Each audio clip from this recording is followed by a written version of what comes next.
Les 3 semaines, comme nous l'avions dit, étant une période de deuil, la coutume dans de nombreuses kélilotes est d'interdire bien sûr les mariages. Cependant, les fiançailles sont permis. Avec une séouda, un repas, jusqu'à Rosh Chodesh Av, et même certains permettent jusqu'à la semaine dans laquelle tombe le 9 Av, mais le mariage proprement dit, dans l'immense majorité des kéilot, est interdit.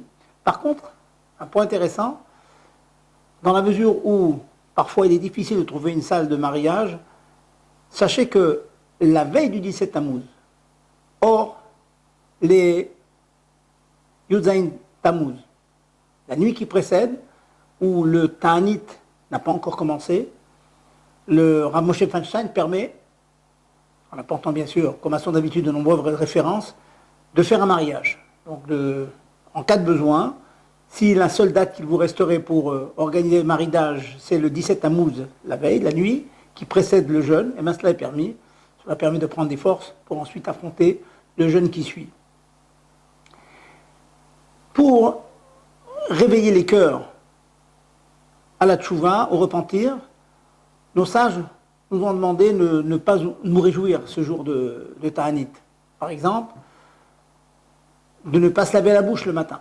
Chose bien difficile, mais pour précisément nous imprégner de ce concept de Ta'anit, de jeûne.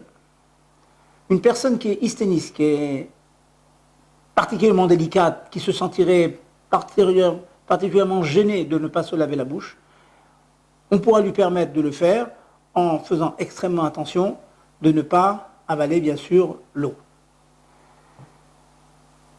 Une personne qui est tenue de prendre des médicaments pendant ce jour-là, pendant ce jour de jeûne, le mieux c'est bien sûr de les avaler sans eau. Parfois cela est bien difficile. Si on est obligé de prendre de l'eau, eh bien on s'arrangera pour que cette eau n'ait pas un bon goût, par exemple en y ajoutant du sel. C'est pas simple, mais ça serait la solution. Ou bien parfois de faire fondre le cachet, le comprimé dans l'eau, ce qui donnera un goût désagréable à l'eau, et donc on sera permis de cette manière d'avaler ce médicament.